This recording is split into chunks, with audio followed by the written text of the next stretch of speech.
like you're feeling better. Hi. They're used to getting treats in the morning lately because I've been giving them all sorts of stuff. Look. And I have treats this morning, but I'm not ready to give them to you. Okay, so the buck's coming today. I've kind of got to get everyone resituated and ready for that. As you can see, Meralda's extremely skinny. That's one of the problems we've had, is getting weight on her. And I think I finally figured it out. I really believe that these three are copper deficient, especially Moonbeam and Meralda. So obviously I've been treating their worms. I've been trying to get them their weight up with different kinds of feed. But today they will be getting something called a copper bolus. Hi.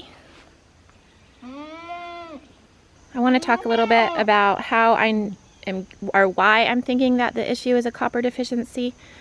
And the reason is because we've ruled everything else out. They've been tested for diseases. They're totally good. Their worm load's high, but we've wormed them.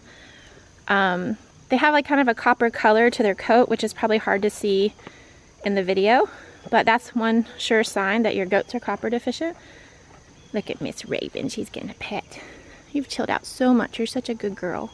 What we found out was that minerals alone, even if they include copper, aren't necessarily enough to provide the copper that certain goats need.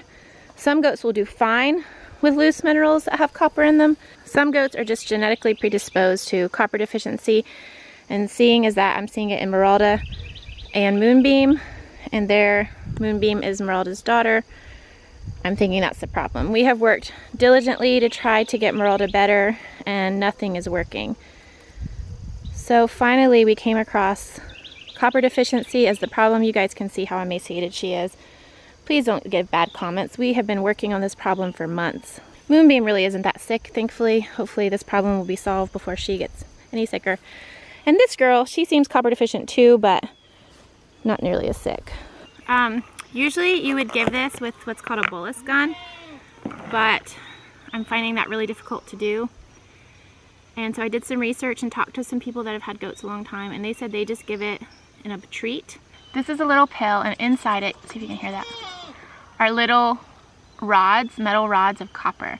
And what they do is they go inside the intestines and then are placed kind of inside the intestines, and then they slowly release copper for the next 8 to 12 months. So what I have done is made a treat ball, and this is just molasses and oats, which they love. I'm putting it inside. A bolus gun is like this long tube, and then there's kind of like a cup on the end, and you stick the pill basically in the end, and then you shove it literally into their throat past their teeth. They know a treat is coming. It's really hard to give multiple goats a treat and hold a camera.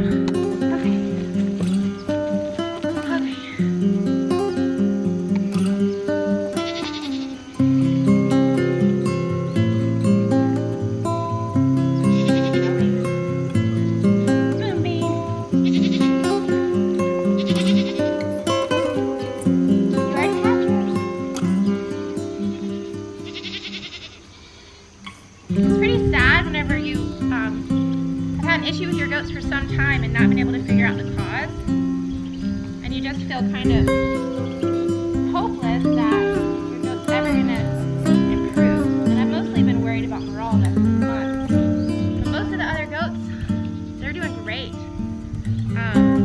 They seem to be doing really well with herbal dewormer, but I had to pull out. Are you interested in that? Anyway, we went ahead and used some stronger chemical dewormer with these three because the herbal dewormer just doesn't seem to be working for them. So another thing, I have been feeding these three some goat feed.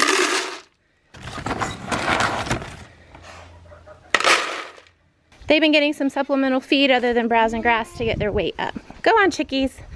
Go on. Go back in there. You don't need any feed, Lovey. I think you're fat enough, sweetheart.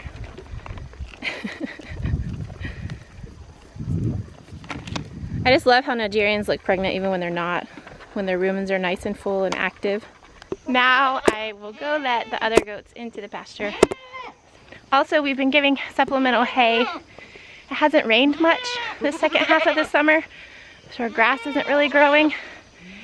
Even when we've moved them out of the pasture to let the grass grow, it just grows really slowly.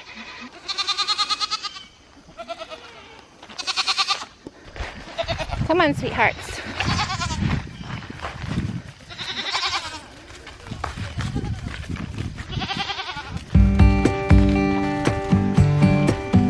Uh-oh.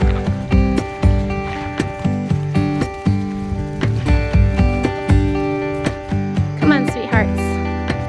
The last thing that I'm going to do in a little while is separate out Meralda and Moonbeam. Moonbeam's really too small for a Nubian to be bred, and I feel like Meralda's too thin to put that kind of stress on her system for now. But we're going to have the buck for quite some time, so I'm hoping that she's going to get into better condition and then be able to be bred. You guys just follow me everywhere now. You've been getting so many treats lately. Look, they're not following